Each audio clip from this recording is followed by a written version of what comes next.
ఆమె నా క్లాస్మేట్, ఇద్దరం చిన్నప్పటి నుండి కలిసి పెరిగిన వాళ్ళం. స్మార్ట్ వాచ్ తీసుకోండి. ప్లస్ ఆమెను పెళ్లి చేసుకున్న పర్సన్ కజిన్ బ్రదర్, అంటే ఇద్దరు కూడా ఫ్యామిలీ వాళ్ళు, దగ్గర వాళ్ళు. ప్లస్ వాళ్ళకి మ్యారేజ్ సెటిల్ అవ్వడానికి నా పేరు వాడుకున్నారు.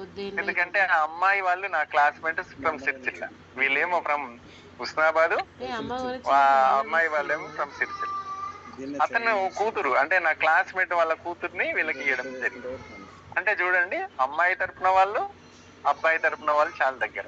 కానీ 100% అది అటెండ్ కావాలి మేడం అన్నది. ఎట్లా పెళ్లి దుమ్మా కొడుతున్నావు దగ్గర వాళ్ళని.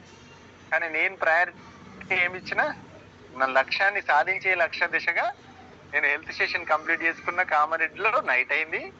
నైట్ వచ్చి కరీంనగర్లో సిరిసిల్లలో పడుకొని తెల్లారి కరీంనగర్లో మళ్ళీ హెల్త్ స్టేషన్ చేసిన. అంటే ప్రయారిటీ దేనికి ఇచ్చిన? నా లక్ష్య సాధనకే ఇచ్చిన. మేడం తోటి చెప్పిన వాళ్ళకి ఎప్పుడన్నా అటెండ్ కావచ్చు. ఇవాళ వాళ్ళ పెళ్లి అటెండ్ అయితే మళ్ళీ వాళ్ళ ఇంట్లో ఫంక్షన్ జరిగా, ఏదో ఒక అకేషన్ జరుగుతుంది. జరిగినప్పుడు ఒక మంచి గిఫ్ట్ ఇద్దాం. ఒక 10,000 గిఫ్ట్ ఇచ్చింది అనుకో, నువ్వు పెళ్లికి రాలేదనేది గుర్తు పెట్టుకుంటారా? వాళ్ళు నేను ఇచ్చిన గిఫ్ట్ని గుర్తు పెట్టుకుంటారా? కాబట్టి ఇక్కడ మీ లక్ష్యం ముందు ఉండాలి. ఈ లక్ష్య సాధనలో ఇలాంటి అకేషన్స్ ఇంపార్టెన్స్ కాదు. అదేవిధంగా మనం జ్వరం వచ్చిందనో ఇది వచ్చిందనో అది ఇంపార్టెంట్ కాదు. ఇప్పుడు చూడండి, నేను మీకు చూపెడతా చూడండి. నేను ఈ 1.5 month నుంచి వెళ్ళి నేను ఎలా ఉండి ఎట్లా వర్క్ చేసిన.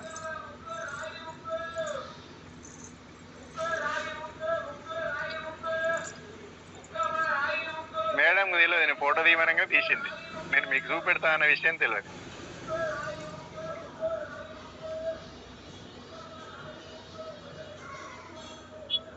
చూడండి, ఇక్కడికి మీ దగ్గర సెషన్ చేసిన, కరీంనగర్లో సెషన్ చేసి వచ్చిన. కరీంనగర్ తర్వాత మళ్ళీ హైదరాబాద్ వచ్చినాక కారన్ విల్లింగ్స్కి పోయినా. ఇగో ఈ కట్టుతోటి, ఈ నా లోపల ఈ కట్టు ఉండే, మీకు బయటకు కనపడది. నన్ను హగ్ చేసుకున్న వాళ్ళకి తెలుసు. నన్ను హగ్ చేసుకున్న దాసార్ అన్నట్టు లోపల ఏమో ఉంది సార్ అండి. చూడండి, ఇది పెట్టుకొని నేను జర్నీలు చేసిన. కరీంనగర్కి వచ్చి హెల్త్ స్టేషన్ చేసిన, మళ్ళీ హైదరాబాద్కి వచ్చేసి మహబూబ్ నగర్ పోయి కారన్ విల్లింగ్ చేసిన, మళ్ళీ నెక్స్ట్ డేస్ కి హైదరాబాద్ లో డాక్టర్ వెంకటేశ్వర కారన్ విల్లింగ్ చేసిన. తర్వాత బయలుదేరి 265 కిలోమీటర్లు ఉన్న దూదిగాంకి వచ్చేసి హెల్త్ స్టేషన్ చేసిన. మళ్ళీ రిటర్న్ లో కామారెడ్డిలో హెల్త్ స్టేషన్, రామాయణపేటలో హెల్త్ స్టేషన్ వచ్చి హైదరాబాద్ లో 1 day ఉండి మళ్ళీ కోస్గి, గుర్మిట్కల్, మళ్ళీ నారాయణపేట, మెరికల్లో సెషన్ చేసుకొని హైదరాబాద్ వచ్చాను. నిన్న కట్టిప్పాను. ఇక్కడికి వచ్చి మళ్ళీ హైదరాబాద్ లో సండే మీటింగ్ అటెండ్ చేశాను. నిన్న ఈ కట్టిప్పడం జరిగింది. ఇప్పే ముందు ఒక ఫోటో తీసుకున్నాను.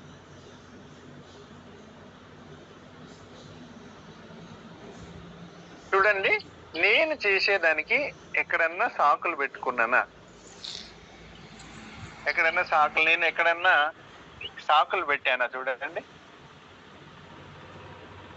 జలుబు చేసి జ్వరం చేస్తే పొద్దున జూమ్ కు నిద్రలేవారు. అట్లా మనం సాధించలేము. కాబట్టి మన లక్ష్య సాధన ఇంపార్టెంట్.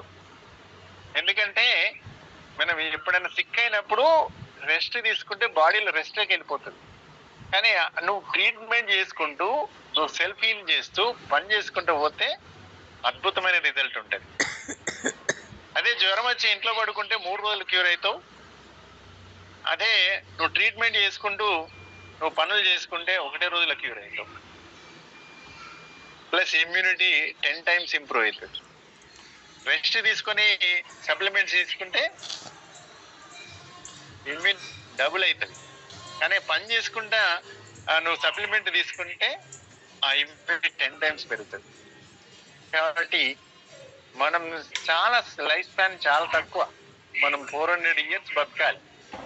కానీ దానిలో మన లైఫ్ స్పాన్ 40 yearsకే సిక్ అవుతుంది. కాబట్టి ఈ తక్కువ లైఫ్ స్పాన్ లో మనము రాబోయే 3 తరాలకి మనం జీవితం అందించాలంటే మీరు మీ అడుగు లక్ష్యం దిక్కుపడాలి, కానీ సాకుల దిక్కుపడద్దు. కాబట్టి లక్ష్యం ఏర్పరచుకుంటే నువ్వు ఏ స్థితిలో ఉన్నా ఉన్నత స్థితికి వెళ్ళిపోతావు. కాబట్టి ఈ లక్ష్యాన్ని ఏర్పాటు చేసుకోవడానికి సాధన ప్లాట్ఫామ్ ఏంటంటే విన్నింగ్ టీమ్ ప్లాట్ఫామ్ నీకు 10 కోర్ స్టెప్స్ పాటించడం, ప్లస్ మీటింగ్స్ అటెండ్ చేయడం, ప్లస్ నీ టీంని సిస్టంలో పెట్టడం, నువ్వు సిస్టంలో ఉంటూ నీ టీంని సిస్టంలో పెట్టడం. అప్పుడే నీ డౌన్ లైన్స్ లో లీడర్స్ తయారవుతారు. నేను 1,00,000 రావాలని ఇంట్లో కూర్చుంటే 1,00,000 రాదు. 1,00,000 రావాలని లక్ష్యంగా పెట్టుకుని లక్ష్యాన్ని సాధించే విధంగా వర్క్ చేస్తే నువ్వు 1,00,000 సాధన జరిగిపోతుంది. కాబట్టి ఈ 1,00,000 సాధనలో రాబోయే కరెక్ట్ మీ డ్రీమ్ డిఫైన్ చేసుకోండి, లక్ష్యం పెట్టుకోండి. 1,00,000 సాధించాలని లక్ష్యం పెట్టుకోండి.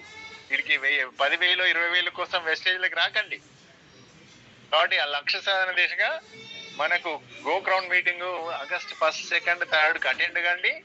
ఆడ మీరు 1,00,000 సాధనకి అప్పు చేసి వచ్చినా పర్లేదు, కానీ గో క్రౌన్ అటెండ్ అయ్యి మళ్ళీ గో క్రౌన్ లోపల నువ్వు 1,00,000 లేకుండా ఉండద్దు. 1,00,000 ప్లస్ ఇన్కమ్ తోటి రావాలి. నేను కరీంనగర్ టీమ్ కి ఎక్కువ భరత్ సారు మధు సార్కి ఇన్సిడెంట్ చెప్తాను, నా తర్వాతనే వచ్చారు, కానీ నాకంటే ఎక్కువ సక్సెస్ అయ్యారు. అక్కడ ఆ విషయం చెప్తే నన్ను కామెంట్ చేసే స్థితి వస్తుంది తప్పితే దాని ఇన్స్పిరేషన్ తీసుకొని నేను నా అప్లైన్ కంటే ఎక్కువ ఉంటే సంతోషపడతాడు.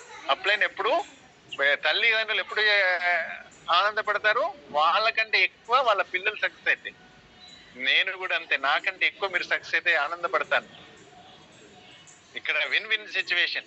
కాబట్టి మీరు గెలవాలని కోరుకుంటూ ఎక్కువ టైం తీసుకున్నందుకు క్షంతవ్యన్ బ్యాక్ టు హోస్ట్.